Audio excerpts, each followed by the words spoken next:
त्रिवेदी, आम आदमी पार्टी के कुछ नेताओं को बेल मिली है और एक नेता जेल में चला गया है, यानी आम आदमी पार्टी कह रही है कि उनकी पार्टी को आप लोग समाप्त करना चाहते हैं। 60 सेकंड का वक्त आपके पास है, क्यों आम आदमी पार्टी के आरोप को जस्टिफाइड ना माने जाए, क्योंकि आपका टारगेट तो आम आदमी पार्टी है ही। देखिए, आम आदमी पार्टी एक ऐसी पॉलिटिकल पार्टी है जिसमें आपराधिक और भ्रष्टाचार के आरोपों की जो विविधता आपको देखने को मिलेगी, किसी दूसरी पार्टी में नहीं मिलेगी। मतलब यहां समझिए, फर्जी डिग्री के लिए भी तोमर साहब हटाए जा चुके, जो इन्होंने ही हटाया। अभी इन्होंने पंजाब में सरकार बनते ही एक हफ्ते में अपने ही आदमी को हटाया था। शराब घोटाले को लेके अलग इनके मुख्यमंत्री और उप मुख्यमंत्री जेल में थे, मुख्यमंत्री जी अभी भी जेल में हैं। तो स्वास्थ्य वाले घोटाले को लेके, मनी लॉन्ड्रिंग को लेकर वो हैं। अब समझिए, वक्फ बोर्ड में भर्ती घोटाले पर ये हैं, और अपनी पत्नी को कुत्ते से कटवाने जैसे विचित्र आरोप भी इनके नेताओं पे लग चुके हैं। तो मुझे लगता है विचित्र आरोपों की जो विविधता आम आदमी पार्टी में देखी जाती है, वो भारत की राजनीति में अतुलनीय है, अद्भुत है। और ये वो जो नई राजनीति का दावा करके आए थे, ये उसका चरित्र चित्रण सार्वजनिक रूप से पूरे देश के सामने स्पष्ट हो जाता है। और अंत में पुनः मैं ये बात कह दूं साहब, ये वही पार्टी है जो कहती थी आरोप लगते ही इस्तीफा देना चाहिए, आज जेल में जाने पे कहते हैं हम बेकसूर हैं। और आज जेल से सरकार चलाने वाले भारत के एकमेव मुख्यमंत्री हैं। अर्थात नई राजनीति कितनी विचित्र, विद्रूप और जनता के लिए धोखे की हो सकती है, वो आम आदमी पार्टी का कैरेक्टर उसमें पूरी तरीके से साफ साफ दिखाई पड़ता। और अंत में एक और बात कह दूं साहब, अपनी देखिए, महिलाओं पे अत्याचार की बात तो अलग है, पर मुख्यमंत्री आवास में अपनी ही पार्टी की सांसद की पिटाई का, आप वरिष्ठ पत्रकार हैं, आपका लंबा अनुभव है अमीश जी, और जितने लोग पैनल में बैठे, जरा मुझे कोई एक उदाहरण बता दें। विपक्षी दलों के सांसदों ने आरोप लगाया कि मेरे साथ दुर्व्यवहार हुआ है, पर आपकी पार्टी की सांसद का मुख्यमंत्री आवास में पिटाई का आरोप, मेरे ख्याल से भारत की 78-77 वर्ष की राजनीति में इसका कोई सानी देखने को नहीं मिलेगा। जी, मैं प्रियंका कक्कड़ का रुख करता हूं। प्रियंका कक्कड़, गिरिराज सिंह केंद्रीय मंत्री, आम आदमी पार्टी टोटल अपराधियों की पार्टी है, उससे घिरी हुई है। अगर अमनतुल्लाह खान पर कोई चार्ज है तो कोर्ट इसका फैसला करेगा। बांसुरी स्वराज, सांसद भारतीय जनता पार्टी की, अमनतुल्लाह खान के खिलाफ बहुत ही संगीन आरोप है। जो पैसा वक्फ बोर्ड के लिए, समाज के जन कल्याण के लिए लगना था, उसका बेजा और गलत इस्तेमाल किया गया है। ये आम आदमी पार्टी की पुरानी आदत है, वो त्राहिमाम अन्न से श्री करते हैं। आप शोर मचा रहे हैं, लेकिन वक्फ का पैसा गबन करा है अमनतुल्लाह खान ने, गलत कामों पे लगाया है, ऐसा आरोप लग रहा है। सभी को नमस्ते अमीश जी। अमीश जी, आपको देखना होगा कि बहुत झूठी पार्टी है भारतीय जनता पार्टी, बेशर्मों की पार्टी है, ऊपर से नीचे तक भ्रष्टाचार में डूबी है। ब्रिजभूषण जिस पार्टी के हैं वो महिला सुरक्षा की बात करती है, करप्शन की बात करते हैं, जो इलेक्टोरल बॉन्ड लेके आए जिसको सुप्रीम कोर्ट ने असंवैधानिक घोषित किया। और इतना ही नहीं, उस टाइम के जो आरबीआई गवर्नर थे उर्जित पटेल जी, उन्होंने बकायदा लिखा कि इलेक्टोरल बॉन्ड से मनी लॉन्ड्रिंग का एक जरिया बढ़ेगा। पर सुधांशु जी की पार्टी को तो वही करना था, लेके आए, एक्सटॉर्शन डिपार्टमेंट से एक्सटॉर्शन करवानी थी इलेक्टोरल बॉन्ड द्वारा, इसलिए लेके आए वो चेतावनी के बावजूद। अब डिक्लेयर हो गया अनकॉन्स्टिट्यूशनल। ऐसे ही अभी सुधांशु जी बात कर रहे थे, इन्होंने हमारे ऊपर सिर्फ आरोप लगाए हैं। ट्रेजेडी ये है कि टाइम लग जाता है कोर्ट में और हम सारे आरोपों में बरी हो जाते हैं। इनके ऊपर तो जांच ही नहीं होती। दिल्ली पुलिस कह के चिल्ला के बोल गई कोर्ट में अंदर कि ब्रिजभूषण के खिलाफ तथ्य है, कोई जांच नहीं हुई, कोई अरेस्ट नहीं हुआ। इलेक्टोरल बॉन्ड में सब बता रहे हैं शरद रेड्डी ने 60 करोड़ इनको दिया, इनके कान पे जू भी नहीं देंगी, कोई टेस्ट नहीं होगा। राम मंदिर के निर्माण में बताया जा रहा है कि लाखों करोड़ों का गबन हुआ, उस पर कोई जांच नहीं हो रही।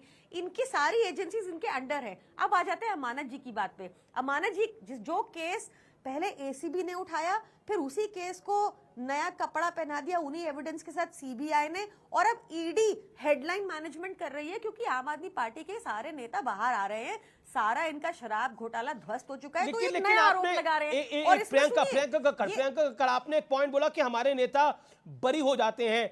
कौन से ऐसे आरोप से आपके नेता बरी हुए हैं? फॉर एग्जांपल, क्या सत्येंद्र जैन बरी हो चुके हैं, मनीष सिसोदिया बरी हो चुके हैं, अरविंद केजरीवाल बरी हो चुके हैं? कौन कौन से नेता बरी हुए हैं, कौन कौन से आरोपों में बरी हुए हैं, इसकी जानकारी दीजिए। आपने जो मुझसे क्वेश्चन मैं दे रही हूँ, आपने बोला, ये मैंने नहीं सवाल पूछा है, वो थोड़ा ये technical आपने है, प्रश्न तो- पूछा, हाँ, आपने हाँ, बोला, आपने जो- बोला हाँ, मैं बता हमारे रही नेता हूँ, एक एक करके मैं बरी बता हो रही जाते हैं, हूँ, बरी कौन कौन हुआ? मान गई, मैं बता रही हूँ आपको, मैं आपको बता देती जी हूँ। मैडम। आपने ये 4 नाम गिने, हमारे ऊपर लगभग 260 प्लस केसेस हुए जब से आम आदमी पार्टी बनी है। 95% केसेस में हम एक्विट हो चुके हैं, 5% पेंडिंग है। पहला आंकड़ा ये। दूसरा आंकड़ा, अगर आपको सिर्फ ये 4 नाम का भी गिनना है तो मैं आपको एक बात बता दूं, आप किसी कानून के जानकार से ये बात कीजिएगा कि पीएमएलए कोर्ट में अगर आपको रेगुलर बेल मिल जाती है, वो अक्विटल से कम नहीं हुई होती, जो अरविंद केजरीवाल जी के केस में मिल गई है, जिसमें माननीय कोर्ट ने कहा कि ईडी बायस के साथ एक्ट कर रही है, और कोर्ट ने यह भी कहा कि कोई प्रमाण नहीं है। फिर भी इन्होंने सीबीआई का दूसरा केस बना लिया सेम एविडेंस पे, अब उनको अंदर रखा हुआ है, वो भी आएंगे बाहर, वो भी आने वाले हैं। तो ये क्या कर रहे हैं? अब जैसे अमानतुल्लाह खान जी का केस देख लीजिए, 2016 में एसीबी केस हुआ, 2022 ठीक है, जवाब ले लेते, जवाब ले लेते, सुधांशु त्रिवेदी। 2023 फर्स्ट, नहीं सुन लीजिए, ये पूरा सुन लीजिए फिर जाइएगा। 1 मार्च 2023 को एसीबी केस में, अमानतुल्लाह खान जी के केस में, कोर्ट ने कहा कि ना किसी कोई जो एप्लीकेंट है जिनको नौकरी मिली, ना उनमें से किसी ने शिकायत की, ना कोई रिकवरी हुई है, ना कहीं कोई प्रमाण मिला है। पैरा 27, पैरा 28 1 मार्च 2023 मेरा आपसे जो प्रश्न था, क्या कोई बरी हुआ है? मैंने जो आपको 4 नाम बोले उसमें कोई बरी हुआ है? आपने बोला कि जो बेल है वो इक्विटल के बराबर है। ये एक नई लॉ की परिभाषा है, bail is never is equal to acquittal. Bail तो संजय दत्त को भी केस में मिली थी, टाडा के केस में, लेकिन उनको बाद में जब फैसला हुआ तो अरेस्ट होना पड़ा। बेल तो लालू प्रसाद यादव को भी मिली थी, जब फैसला हुआ तो वो गिरफ्तार हुए। मैं ये बोल रहा हूं, मैं कोई फैसला नहीं सुना रहा, फैसला तो ऑनरेबल कोर्ट सुनाएगा जब ट्रायल होगा। लेकिन सुधांशु त्रिवेदी मंचा पर सवाल खड़े होते हैं, सुधांशु त्रिवेदी मंचा पे सवाल खड़े होते हैं, और वो सवाल ये है कि आम आदमी पार्टी को टारगेट इसलिए किया जा रहा है क्योंकि आम आदमी पार्टी दिल्ली में मजबूत है, ऐसा आम आदमी पार्टी के नेता बोल रहे हैं, और दिल्ली का चुनाव अब 2025 में आने वाला है। देखिए, जो व्याख्या राजनीति की करते थे, नई राजनीति की तथाकथित व्याख्या करने वालों ने कानून की नई व्याख्या कर दी कि मतलब bail is equal to acquittal, यानी जमानत मिल गई तो इसका मतलब छूट गए। अरे साहब, जमानत पे तो बड़े बड़े लोग जो मर्डर के आरोपी होते हैं, यहां तक कि बलात्कार के आरोपी होते हैं, डकैती के आरोपी भी रहते हैं। मैं ये नहीं कह रहा हूं, कैविएट लगा बोल रहा हूं, मैं आपकी पार्टी के लिए सब कुछ नहीं कह रहा हूं, मगर ये लोग भी जमानत पे रहते हैं तो वो कह देंगे हम छूट गए साहब। मुझे लगता है इस प्रकार की हास्यास्पद जो व्याख्याएं हैं वो देने से बचना चाहिए। अब मैं मेरे बात प्रश्न का का जवाब जवाब देता जी। हूं। इन्होंने कहा कि डोनेशन की बात, ये कह रही ना किसी ने अप्लाई किया, ना किसी एप्लीकेंट ने कहा वक्फ बोर्ड नौकरी में। तो मैडम मैं पूछना चाहता हूं, ये जो इलेक्टोरल बॉन्ड में न देने वाला कोर्ट गया था ना लेने वाला कोर्ट गया था, तो मुकदमा ही आपके हिसाब से खारिज। और बड़ी लॉजिकल सी बात है, जिसने पैसा दिया होगा वो कभी कोर्ट में जाएगा, उसे पता है कि नौकरी मेरी कैंसिल हो जाएगी अगर कोर्ट में गए।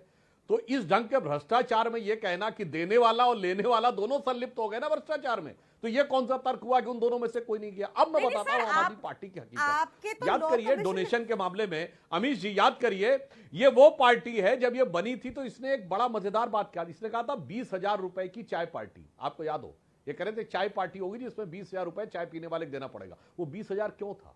उस समय तक ये रूल था कि 20,000 रुपए तक का कैश देने पर किसी को आपको उसका डिटेल देने की जरूरत नहीं है, जिसे मोदी सरकार ने घटा के 2,000 कर दिया। यानी जितना भी नंबर 2 का आप, और चाय पार्टी खाना नहीं खिला रहे थे, खाने में तो काउंटिंग हो सकती है, आप दिखा दीजिए 1,000 लोगों को चाय पिलाई और 20,000 पर हेड अंदर कर लीजिए और कहिए इसकी तो जरूरत ही नहीं थी मुझे दिखाने की। दूसरा, ये वो पार्टी जिसने वेबसाइट पे कहा था हम सारा डोनेशन देंगे, याद करिए 7-8 साल पहले से इन्होंने बंद कर दिया। क्यों? 3 कंपनियां ऐसी दिखी जो रातों रात क्रिएट हुई, आम आदमी पार्टी को डोनेशन दिया, अगले दिन गायब हो गई।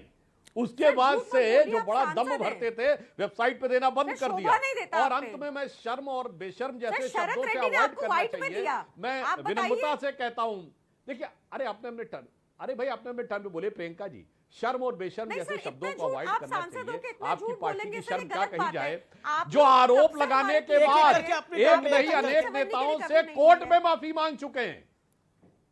स्वर्गीय अरुण जेटली जी से कोर्ट में माफी मांग चुके हैं आरोप लगा के, नितिन गडकरी जी से कोर्ट में माफी मांग चुके हैं, जहां तक मुझे ध्यान है कपिल सिब्बल और मनीष तिवारी से कोर्ट में माफी मांग चुके हैं। और शर्म क्या कहा जाए, जिस पार्टी को बेईमान बेईमान कहते थे उस पार्टी से पहले भी 2013 में गठबंधन किया और अभी 2024 में गठबंधन किया। कांग्रेस और ये मिलके तो 0 सीटें पाके आए, फिर कहते हैं हम इनसे डर रहे हैं। ये बात किसी के समझ में आने वाली नहीं है। तथाकथित बेईमान के साथ तथाकथित स्वघोषित कट्टर ईमानदार ने गठबंधन किया, उसके बाद 7 की 7 सीटें हार गए और उसके बाद क्या बोलते हैट्रिक लग गई 0-0-0 2014, 19, 24। ठीक है, वो आइडियोलॉजिकल, वो एक आइडियोलॉजिकल कॉम्प्रोमाइज था आम आदमी पार्टी का, लेकिन विषय वो नहीं है। क्या वक्फ का मामला है इसीलिए आम आदमी पार्टी इसको ज्यादा बड़े ढंग से डिफेंड कर रही है?